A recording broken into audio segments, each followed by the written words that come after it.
Thanks everybody so much for being here at the Caring Conference. I'm Denise Brown, and I am thrilled and delighted to have Gina join us today. And she's going to give us the courage to say yes and no. So Gina, take it away. Thank you, Denise. I'm so happy to be here today. I am a caregiver. I care for my mother. I've also begun caring a little bit lately for my mother-in-law and others as well. We all have a background of caring for different people. And I love this theme that Denise brought to us, courage. So I would like you to share in the chat, if you would, what is one of your most courageous acts? Or what do you have trouble finding the courage for? Because even though this is a PowerPoint and a presentation where I'm talking to you, I would love a little bit of interaction to know what do you need courage for? And let's talk about that together. For me, I had an event happen in my life that I hope none of you have, but it was one of those pivotal moments in my life. It is when I was going out of town to come to Chicago for the caregiving conference Denise had, and my mother went into the hospital about 4 days beforehand. I'm like, what am I going to do? Is she going to need surgery? What's going to happen? And I worked it out with the doctor and with her. Everyone was on board that she was in the hospital and she was going to do her rehab right there in the hospital. She would be there another 10 days. So that would give me time to go to Chicago, enjoy the caregiving conference, come back and take care of my mother.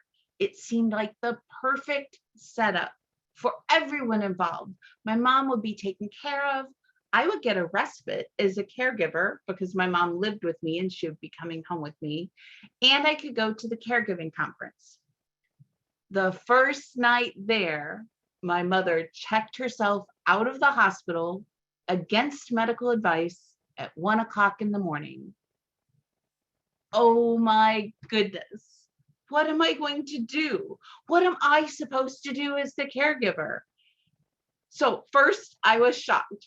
Then I was angry. How could she do this? She knew I was going out of town.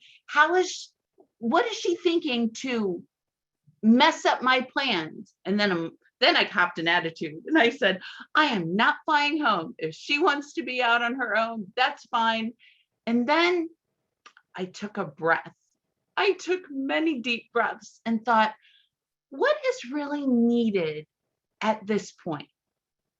And from that moment on, I tried to reframe my actions and my reactions according to what I needed to feel powerful in that situation.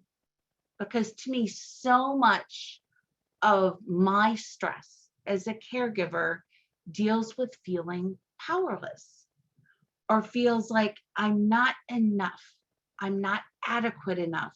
I'm not doing the right thing. People are questioning what I'm doing. And I had to get beyond that because many of you know, caregiving can be a long, long road. My mother is now 73. I could be caring for her easily for 25 more years. And I can't put my whole life on hold to care for her. I need to somehow incorporate my care into my life. And I also want to do it with joy. And not only for myself and my family, but for her. What I discovered was this: I can find the courage within me to say yes when I need to say yes, and to say no when I need to say no. It's beautiful the way synchronicity works. A lot of my presentation today piggybacks off of the previous one. Lauren talked about boundaries that we set. And we're going to talk a little bit about that too. So the courage to say yes and the courage to say no.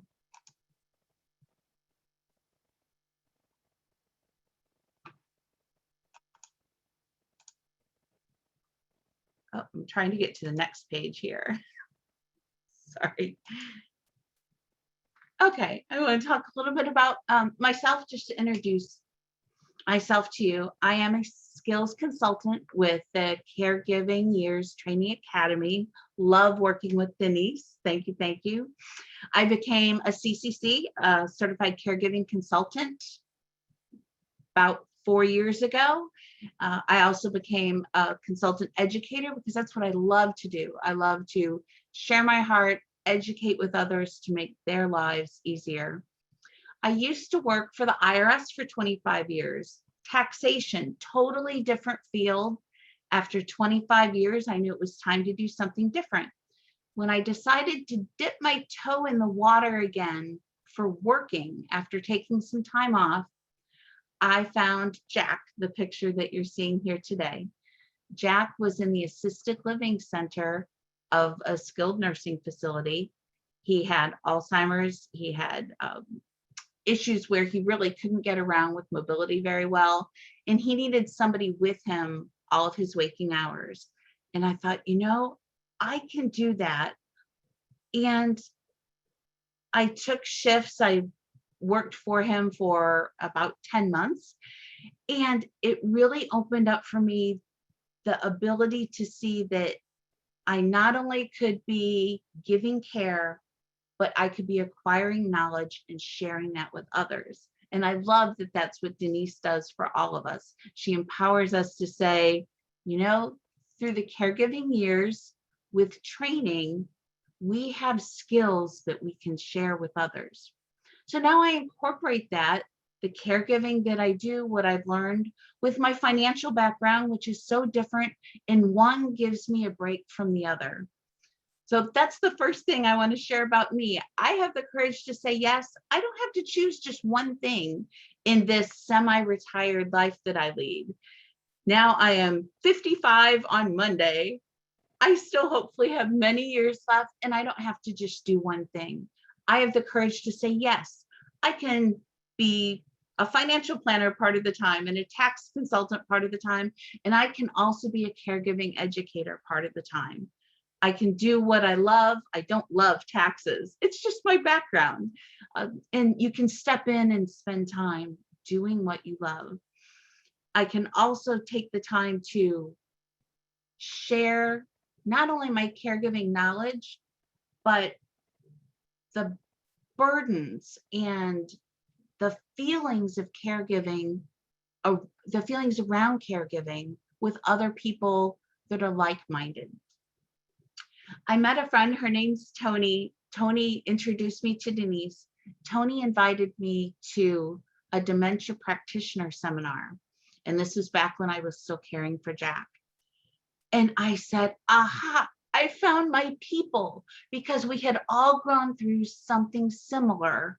So I knew that they knew how I felt and I knew how they felt.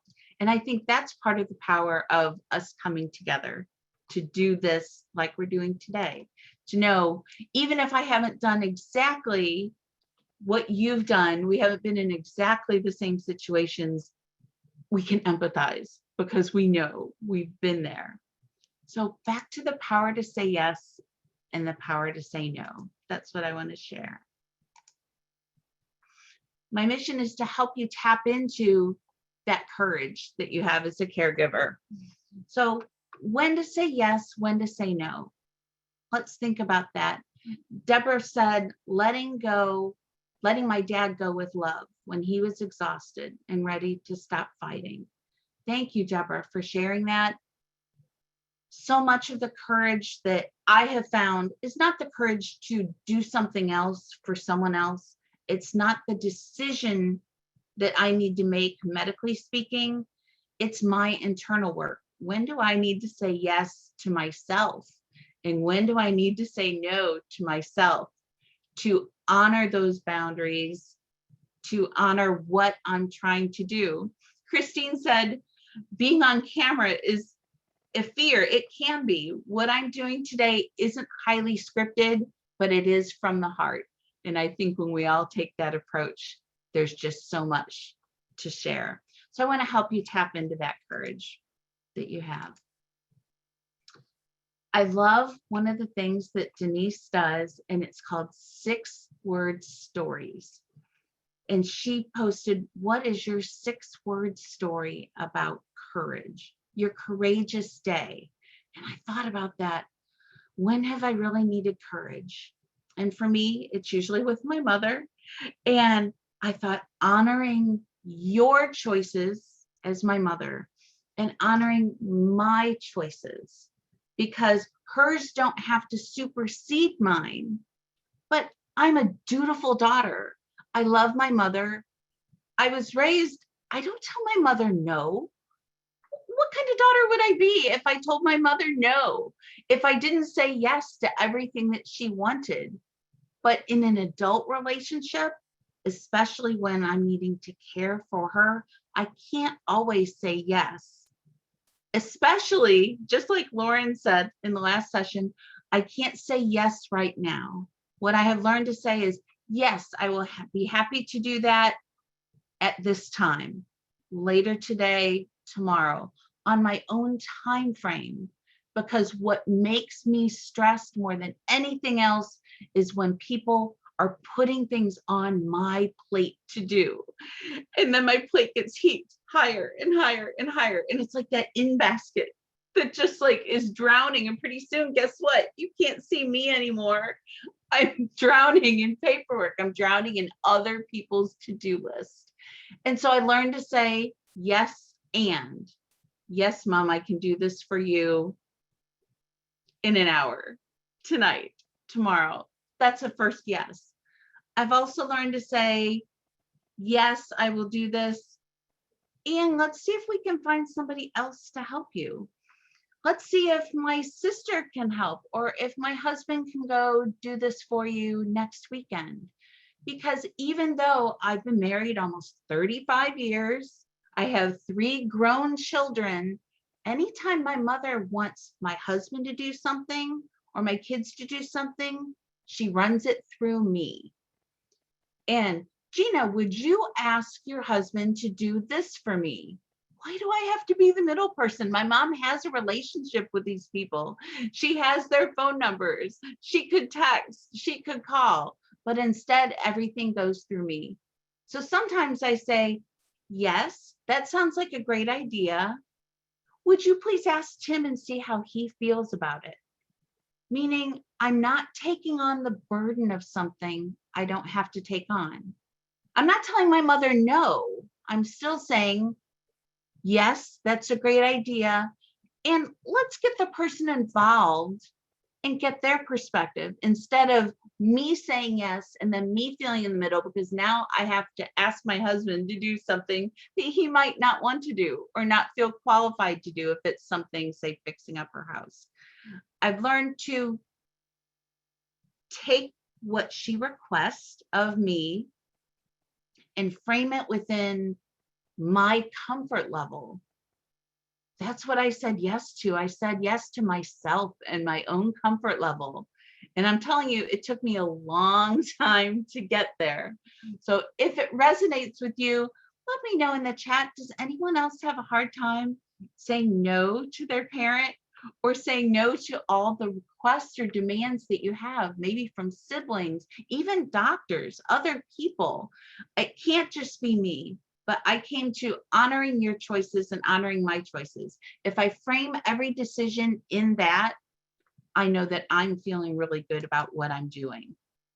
So some examples for my yeses, I gave you some of those.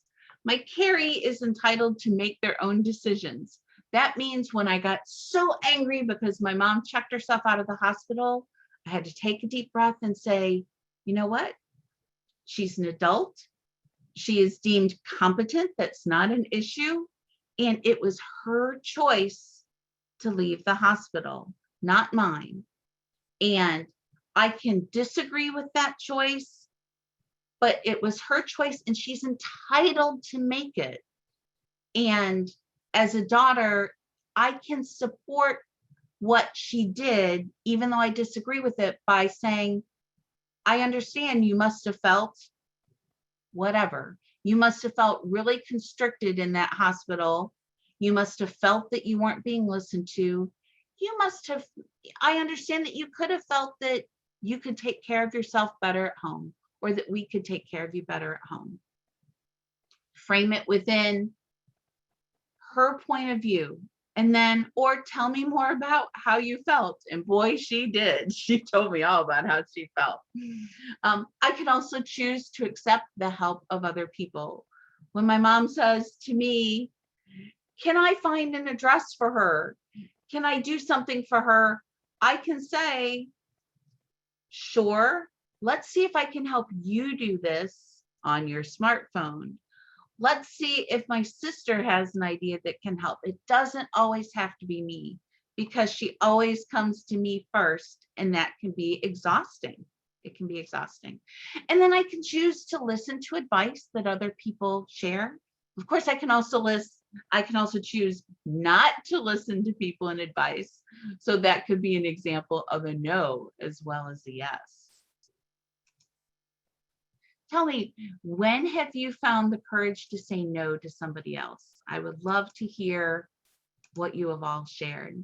And I'm going to look at the chat a little bit and see. Saying no doesn't always feel an option.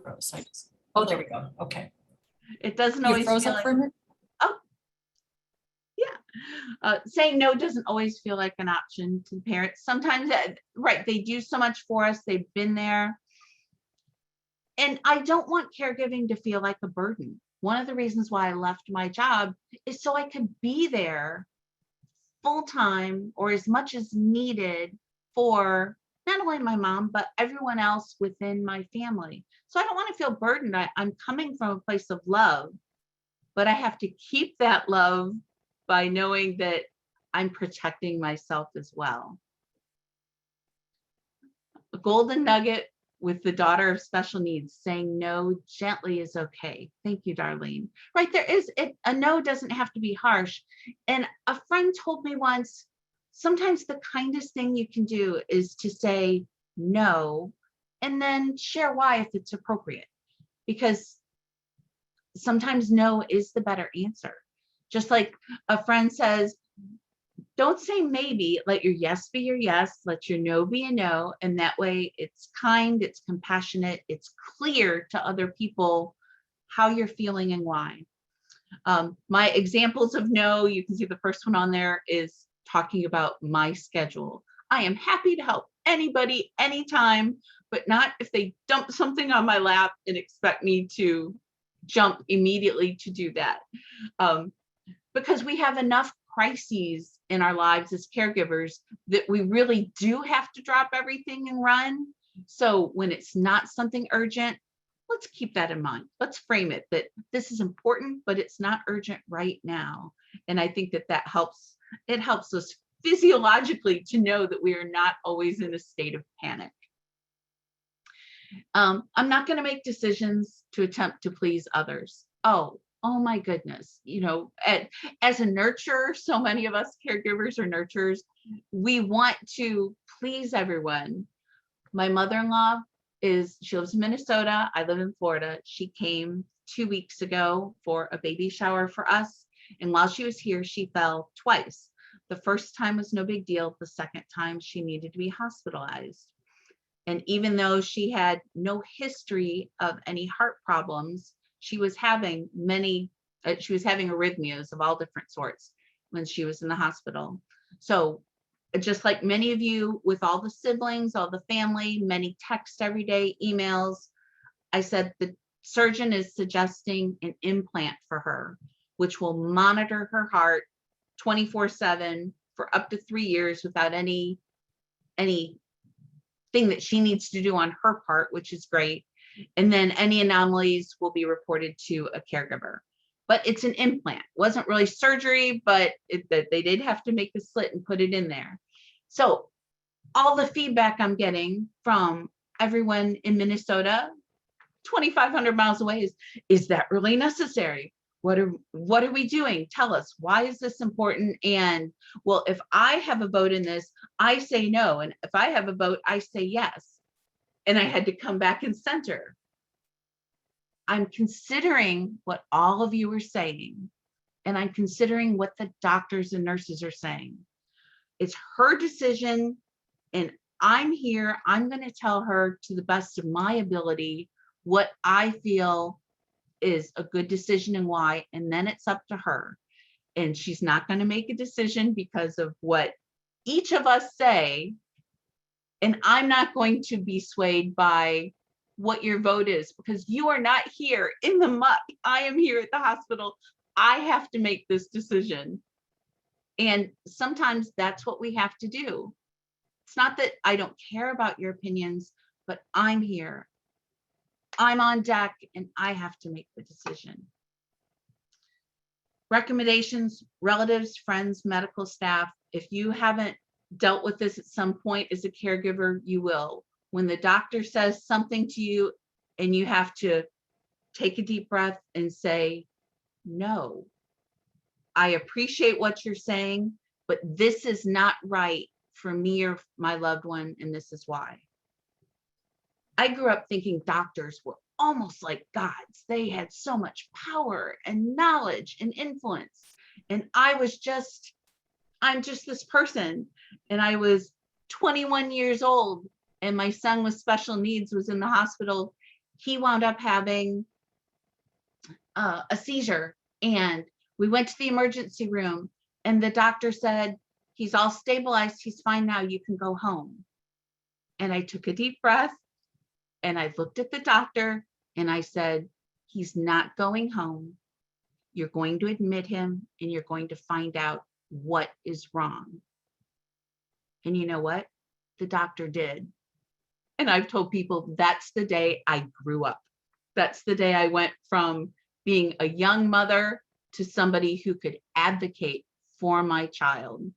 And I think that's what put me on my caregiving road that I'm on today. That gave me courage, but I had to find that courage within first.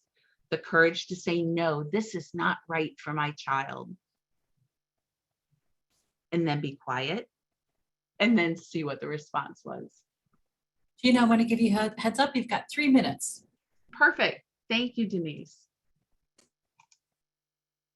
So I would like you to share if you haven't already, and thank you for sharing in the chat. I'm seeing lots of comments. What I've gained most by saying yes is clarity. It's, okay, my mom can take care of herself right now. She is lucid. She can think for herself. So when I say yes to her and what she wants, that helps me, gives me clarity. And when I say no, it's usually a relief about something. It's, no, I'm not going to do this because, and then it is shed from my body as a stress. So tell me, when do you feel strong? When do you gain clarity? When do you say yes and when do you say no? I would love to know, and so would everybody else that's here. Now I only have 2 minutes. Going through the caregiving years and the 6 stages that Denise has outlined, I just want to share that as I have progressed through my caregiving journey, taking the power, seizing the power to say yes and no has become even more important. You know, at the beginning, you're just an expectant caregiver, and then you just start helping out a little. Then you're caregiving all the time. I say I'm at that pragmatic stage. I've lived through a lot, and because I've lived through a lot, I now can take that power and really own it and say, yes, I know when I can say yes. I know when I can say no and why. And it's so important. You can repeat after me as your mantra, your dosage. My feelings, my thoughts, my priorities, my opinions, my resources, everything about me is just as important as those around me. I said repeat daily as needed, because sometimes I want to give so much, but you can't give away so much that you lose yourself. That's my one thing to share with you today. I say caregiving takes courage. There's power in your yes, and there's power in your no. Don't be afraid to use those words. This is a credit sheet because I use slide carnivals and I love their slides, so I wanted to give them credit. And if you have any questions, you can find me at clarifysuccess.com. That is where I will be putting videos, the library of these little talks as I do, as well as financial information, because I'm working on melding both of those, because I say yes to everything that's in front of me. And I hope you do as well. Thank you so much. And thank you, Denise. Thank you, Gina. This was awesome. I'm going to just stop the recording